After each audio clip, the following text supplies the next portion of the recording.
Chapter 18, Regular Dog. The next day, Charlie wakes with the memory of Coyote's fur under her hand and hurries to dress, wondering now that Coyote has allowed her to pet him, what will be different today. But there has been no breakthrough, no miraculous change. All through the walk and the feeding, Coyote stays well out of her reach, seeming, if anything, even more wary than usual.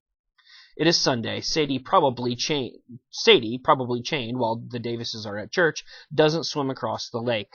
Without her, Coyote refuses to come close enough to even take a piece of liver from Charlie's hand. It's as if yesterday never happened. When Sarita gets back from church, Charlie is sitting, near tears, at the breakfast table in the lake room. Her father is alternating between watching a Sunday morning news program and reading the newspaper. "What's wrong?" Sarita asks the moment she sees the look on Charlie's face. "Nothing," Charlie says. "Some nothing." Sarita sets to work in the kitchen, putting out the ingredients for the waffles she always fixes for Sunday brunch. She pours a glass of lemonade and sets it on the counter that separates the kitchen from the lake room. Maybe this'll help. Surprisingly, it does. As she drinks, Charlie watches one squirrel chase another, leaping from branch to branch outside the floor-to-ceiling windows. Nothing can take away what happened yesterday, she thinks. Maybe the connection scared Coyote, and he needs to back off a little. Like the first time she got up the nerve to dive off the swim platform, it was days and days before she dared to do it again. But a few weeks later, diving was the most natural thing in the world. Over brunch, Charlie tells her father about petting Coyote. "Terrific. It's time to get a collar on him," he says, "and take him to a vet. I'd have insisted on that from the start, but I didn't really expect him to stick around." "Oh, he'll stay," Charlie says. "This is his territory now." But her heart sinks at the thought of putting a collar on him, leashing him, forcing him into a car to take him to a vet. It will feel to him, she thinks, like the men catching him and putting him in the shed. "I don't see how we can get him to a vet, though." "Sorry, kiddo, but there's no choice." Her father takes another waffle from the platter Sarita has brought to the table. "If you're going to keep this dog, he has to have his shots. Distemper, rabies, especially rabies. There's a law, and who knows what else he might need. I doubt he's been neutered, for instance. We'll have to have that done, too." "There's a sign for a mobile vet on the road by the police academy," Sarita says. "You could call." "Good idea," Paul Morgan says. You call and make the arrangements, Charlie, and I'll pay for it." He sighs. Another of the truths of life. There is no such thing as a free dog. Much as Charlie likes waffles, she has lost her appetite. How is she going to get a collar on Coyote? And if she does, what will happen when she turns him over to a vet, a person he doesn't know who will stick needles in him? At least shots can be given at home, but neutering will mean taking him to a vet's office. Car, strange place, operation, pain, car, worse than being locked in a shed, much worse. It's too horrible to think about. Coyote will never trust her again. He'll probably take off and never come back. When Charlie is helping in the kitchen later, Sarita pats her arm. "That dog's life is so much better than he ever had before. He's not going to leave just because you put a collar on him." "I don't even know if I can put a collar on him." "Ha!" Sarita says, nothing more. She just goes on rinsing the dishes and putting them in the dishwasher, humming to herself. Maybe, Charlie thinks, the mobile vet has tranquilizer darts like the one they use on wild animals. Coyote wouldn't even remember what happened to him when he woke up. Of course, to use a tranquilizer dart, the vet would have to be able to shoot him with it. If a stranger drives up to the house, Coyote will be gone in less time than it takes for the vet to get out of the car. By Wednesday, Coyote is taking liver from her hand, whether Sadie is around or not. Charlie takes him a piece several times in the morning and several more in the afternoon. She just calls liver, and wherever he is, he comes to get it. If Sadie is out there, of course, she has to give some to her, too. But Sarita has filled the freezer with enough to feed an army of dogs. Charlie's hoping what Coyote's used to coming for liver, she'll be able to get the collar on him. Unfortunately, he doesn't come close enough. He just stands back and takes the liver the way he takes his food from his bowl, leaning forward and snatching it and jumping back so fast she can't possibly even touch him, let alone catch him. She tries using Sadie. If Sadie doesn't come over on her own, Charlie goes down to the dock and calls across the lake for her.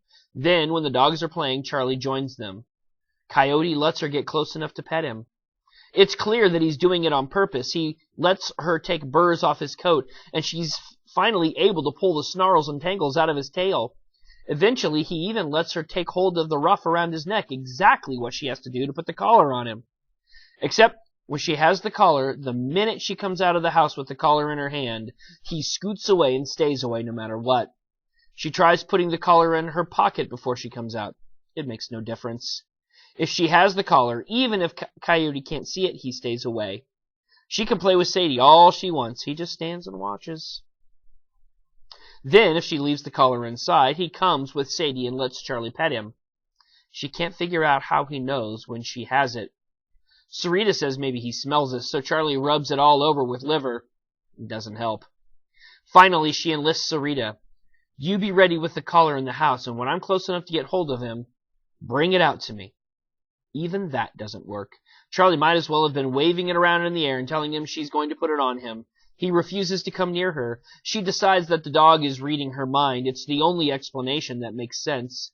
Even when she doesn't have the collar, if she's planning to catch him, he knows it. Uncanny, her father says, though he doesn't believe in psychic dogs. He's getting impatient. One way or another, you need to get control of that dog. It is then that Charlie decides to tell Coyote what is going on. Maybe the trouble is she's trying to trick him. Somehow he knows that's what she's doing, and Coyote doesn't like to be tricked. That is how she ends up sitting on a boulder at the shallow end of the lake during their walk that misty Thursday morning, the 45th day of the taming, talking to Coyote. Ever since the day at the Pine Grove, she's managed to find a place to sit during their morning walk. On a stump, or a fallen tree, or a boulder. Coyote goes off and does whatever it is he does, and she waits for him to come back. She doesn't get bored by this wait, the way she used to in the evenings over by the Haywards. What she does now is listen. There are more things to hear in the woods than she ever would have believed. Sometimes she thinks she can hear the sap moving in the trees, beetles chewing their way through the bark. Once a movement catches her eye and she looks up in time to see an owl, its huge wings moving slowly, silently, fly off between the trees. It makes no sound, but she can almost feel the currents of air from its wings. Occasionally, when she's relaxed enough, she plays with visualizing what Coyote is doing. She sees him chase a squirrel or pounce into leaves, trying to catch whatever small thing, a mouse or a vole maybe, he has heard rustling beneath. The more she does this, the clearer her images become. Sometimes instead of watching him, it almost seems that she is right there with him, doing what he is doing. She can feel the pounding of his feet against the ground as he runs, the brush of leaves and grass against his face. From time to time, she catches a whiff of something she doesn't recognize, smells that seem to start her heart racing. But if she tries too hard at this imagining, the images and feelings slip away and she's back to herself, sitting in the woods alone and waiting. This morning, when Coyote comes back to get the treats she usually gives him from her waste pack, she doesn't give them to him right away. He stands for a while looking at her with an expression that seems to ask what the heck she's waiting for. After a while, he sits. Finally, with a big, obvious sigh, he lies down with his chin on his paws, looking out at the water. Here's the thing, Charlie says to him. His ears flick back toward her. Dogs who live with people wear collars. It shows that they have a home and a family that cares about them. Sadie has one, and Bo and Pandy, and Jasmine and Bernie, all the dogs at Eagle Lake. All except you. I promised you food and shelter, and I'm doing my best to keep my promise, but you need to wear a collar. I won't use it to make you do stuff you don't want to do. Coyote still looks out at the lake, but his ears twitch. Charlie realizes that isn't exactly the truth. Well, sometimes I will, but only if it's absolutely necessary and only if it's for your own good. Like when a doctor comes to see you.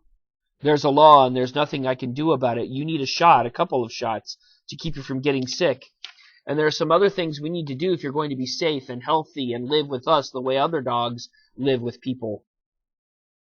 You want to be a regular dog, don't you? Coyote doesn't move. Charlie wonders if she's crazy telling him all this. So when Sadie comes over today, I'm going to bring the collar outside and I need you to let me put it on you. Okay? Coyote? Coyote gets up, stretches, front legs, then back. He shakes himself and looks up at her, his black-brown eyes gleaming in his golden face, the blue tip of his tongue visible between his teeth. Yeah, I know, she says. You want your liver. She takes a piece of liver from her waist pack. Are you going to let me put the collar on you? His eyes are focused on the liver, his tail wagging. I'm counting that wag as a promise. When Sadie swims over later that day, Charlie tells her that she needs help. She explains about the collar, the shots. If Coyote can read human minds, maybe Sadie can too. Then she goes inside and gets the green nylon collar she chose for him so long ago. Holding it where both dogs can see it, she calls Sadie to rub her ears and pats her. Then she takes hold of Sadie's collar. See, she says to Coyote, who's standing just out of reach. This is hers. She holds up the green one. This is yours. We'll get a tag on it that has your name and phone number on it, just like Sadie has. She lets go of Sadie's collar and rubs her ears some more. Coyote comes closer, close enough to touch. Slowly, Charlie moves her hand from Sadie to Coyote and rubs his ears.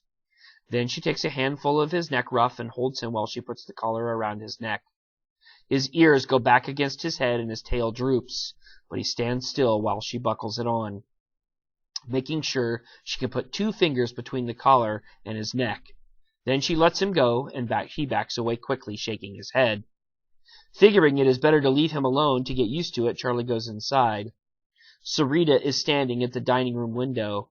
They stand together, watching Sadie and circle Coyote, begging him to play. Moments later, collar forgotten, Coyote is chasing Sadie around the yard.